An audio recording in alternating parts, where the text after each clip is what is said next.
안녕하세요. 부동산에 대한 알짜 정보를 제공하는 나이스한 부동산 TV입니다. 오늘은 미국의 금리 인상이 한국 부동산 시장에 미치는 영향에 대해 알아보려고 해요. 요즘 뉴스를 보면 자주 눈에 보이는 단어들이 있는데요. 그 중 하나가 금리 인상입니다.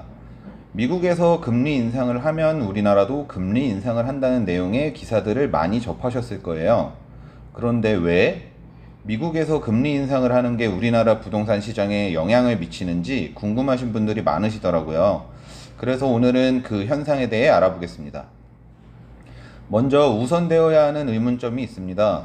미국은 왜 금리를 올리려 하는 걸까요? 미국 연방준비제도는 미국의 기준금리를 담당하는 단체인데요. 코로나 기간 동안 경기 부양을 위해서 제로 금리 정책을 시행했었죠.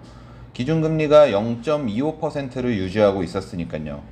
이는 시중에 돈이 넘치는 효과를 이끌어 인플레이션, 바로 현금의 가치가 낮아지는 현상이 일어나게 되었습니다. 현금 가치가 낮아지다 보니 물가는 상승하게 되고 그로 인해 경제 성장률이 떨어져 버리거나 후퇴하는 현상들이 나오게 되었습니다.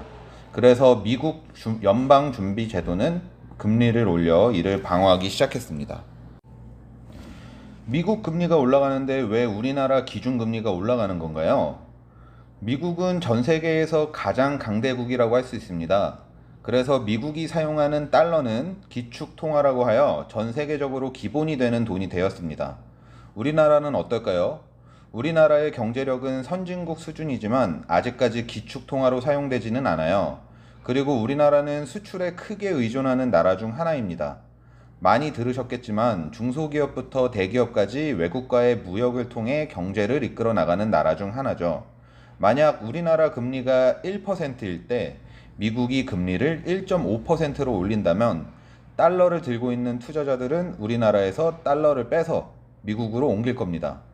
그럼 우리나라는 달러가 부족하게 되고 달러를 가져오기 위해 기존에 지불하던 금액보다 더 큰 돈을 지불하게 됩니다.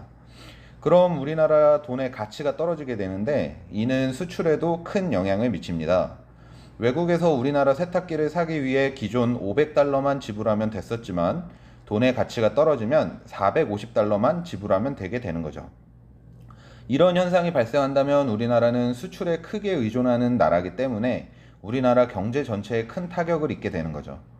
그렇기 때문에 미국이 기준금리를 올리게 되면 우리나라는 미국만큼은 아니어도 금리를 인상해야 나라 전체의 경제를 흔들리지 않게 방어할 수 있습니다.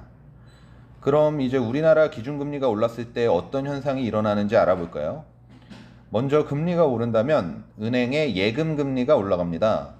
예금금리가 올라간다면 주식이나 부동산, 현금을 들고 계시는 분들이 은행에서 이자를 받기 위해 주식, 부동산을 처분해서 현금화한 다음은 은행에 예금을 하게 됩니다. 그럼 시중에 돈이 은행으로 많이 들어가게 된다는 건데요. 그럼 주식시장과 부동산 시장이 전체적으로 떨어지게 되죠. 그래서 주식, 부동산 시장은 금리와 반비례한다는 얘기들이 많이 나오죠. 현재 저축은행 금리가 약 3.5% 가까이 나온다고 하니 예전 1%대 금리와 비교해보면 정말 높은 금리가 아닐 수 없네요. 그럼 부동산 대출 금리는 어떤 영향이 있을까요? 부동산 대출은 대표적으로 주택담보대출, 전세자금대출 등의 기준을 잡고 설명해 드릴게요. 부동산 금리를 산정하는 방식은 1금융권의 기준으로 설명해 드리려고 합니다. 일반적인 부동산 대출은 코픽스 수지에 가상금리와 우대금리를 더해 산정이 되는데요. 여기서 코픽스 수지가 뭔지를 알아야 합니다. 코픽스란 은행연합회가 자금 조달에 관련된 정보를 제공받아 산출하는 지수인데요. 미국 금리가 올라가게 되면 코픽스 지수가 올라간다고 보시면 됩니다. 예전 금리가 낮던 시절에 코픽스 지수는 0%대였습니다. 0.87, 0.9 이 정도로 설정이 되었었는데요. 올해 5월 5일에 미국 연방준비제도가 금리를 0.55 정도 인상을 했는데요. 그걸 아직 반영하지 않았지만 현재 은행에서 산정하는 코픽스 지수는 약 1.85 정도 된다고 보시면 됩니다. 여기에 은행별 가산금리를 더하게 되는데요. 대출자의 신용 등을 파악해서 가산금리를 산정하고 우대금리를 적용하여 실제 적용되는 금리가 나오는 것입니다. 현재 일반적인 전세자금 대출은 약 3.5에서 4% 정도, 주택담보대출은 4% 정도 된다고 보시면 될 것 같아요. 물론 우대금리가 적용되면 더 낮아질 수도 있고 가상금리가 적용되면 높아질 수도 있습니다. 부동산 대출금리가 높아지면 부동산 시장엔 어떤 현상이 일어날까요? 여기서부터는 제 예측성 내용이라고 보시면 될 것 같아요. 부동산 시장에 영향을 미치는 요인은 너무나도 많고 체계화시킬 수 없는 시장 분위기나 투자 심리들도 큰 영향을 미치기 때문에 이론적으로는 이렇다라고 보시면 될 것 같습니다. 먼저 매매 시장에 끼치는 영향을 알아볼게요. 먼저 매수인들이 부담하는 아파트 매수 금액의 총액이 늘어나게 됩니다. 금리가 인상되기 때문에 월에 부담하는 이자가 늘어나게 되는데요.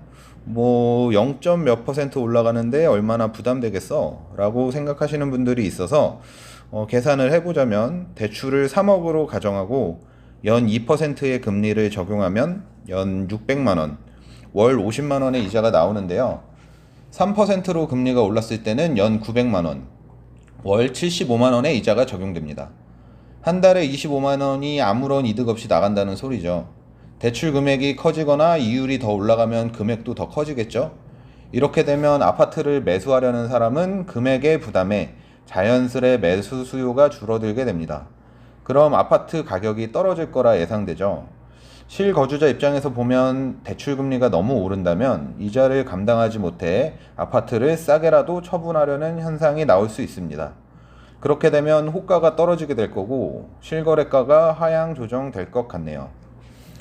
미국 연방준비제도는 앞으로 금리를 더 올릴 것이라고 예고했습니다. 우리나라 기준금리도 올해에 금리 인상이 있을 것이라고 얘기를 하고 있어요. 물론 지금도 보금자리론이나 디딤돌 대출 등 금리가 낮은 기관 대출 등이 있기 때문에 아파트 매수를 원하시는 분들도 있습니다. 제가 말씀드린 것 말고도 많은 현상이 시장에 일어날 거예요. 어떤 방향으로 가격이 변동될지는 정확히 예측할 수는 없겠네요. 그때그때 시장 상황이 다르기 때문이에요.